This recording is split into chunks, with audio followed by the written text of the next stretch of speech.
This is Jonathan Agler, Fifth Pro Boxing Fans, joined by Eddie Hearn. Start of Eubank Junior Ben fight week here in London. Eddie, how important is it for you to get the win not only over Eubank but also over the guy standing right over there? I said about Ben Shalom, it's nice. So you get those giant killing moments like in the FA Cup, where you all of a sudden you're up against, you pulled out the hat, Manchester United or Liverpool, and that's it's great for Ben. But I get on all right with him. He's funny. I did say publicly, I don't mean to be condescending, but he's an interesting character. But I don't have any animosity to Ben. I quite like him. And this ain't about me and Ben. This is about Ben Eubank and the history, the narrative. It's just a tremendous fight. I know there's a lot of talk about fathers and all this kind of stuff, but let's be honest, it's a great fight. No one can really tell you or pick what's going to happen in this fight, but it will be explosive and it will be violent. Now, Eubank said up there that his last two fights were at 54, and people looking at it as saying, well, he wasn't able to knock those guys out at 54. Why does he knock out Chris Eubank? Because he had about 3 or 4 weeks' notice for those fights. He really wasn't fired up. He really wasn't sharp.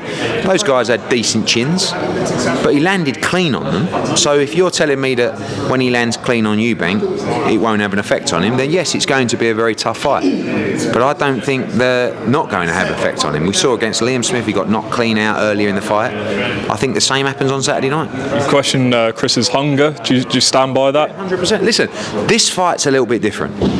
He will want to win this fight. However he feels about his career, what's important to him, you can't not be motivated to win this fight. Do you know what I mean? You watching? Watch and learn. He was asking. I know, but do you watch videos of it? Do you study me? No, I think everything that he said. Does your PR team go, this is what you need to be doing? Come on. Don't say that. You know I'm a legend of the game. You can't disrespect me like that. You can't disrespect me like that. You danced nicely for me earlier. I've heard you've been saying I want you to come back to my hotel and dance for me again. Come on, fellas. No, did he?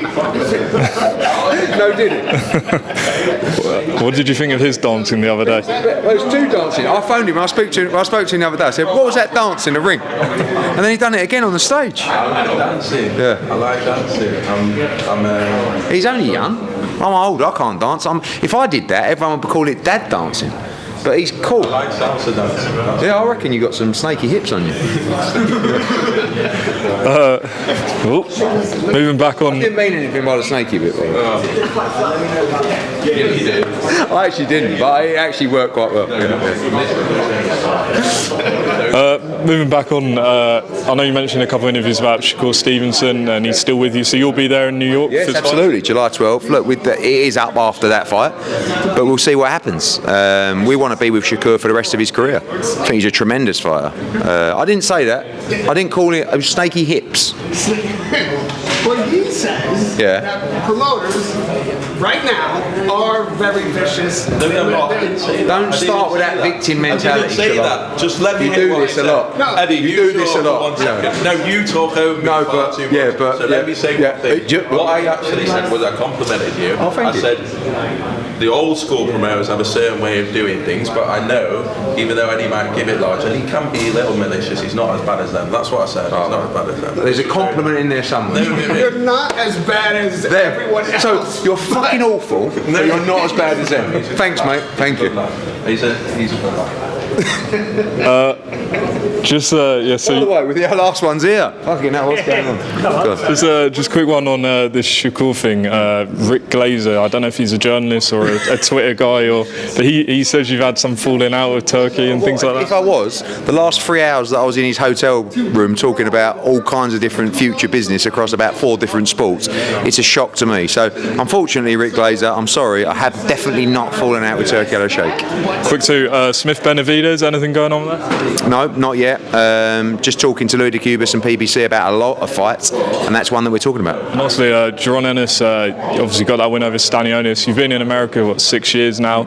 Looking at what you've done with him, is that the best job you've done with an American fighter? But it's quite easy for me to do. It's not like, although no one's been able to do that with a lot of guys with that talent. I'm talking about Crawford. I'm talking about Shakur.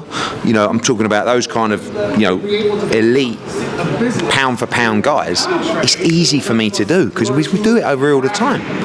So whilst it looks like a great job, and I'll take the credit, it should just be something that promoters do. But the job we've done on Boots, which we should have done because that is our job, has been phenomenal. And right now I call him one of the biggest stars in the sport. Eddie, appreciate your time. Cheers, mate.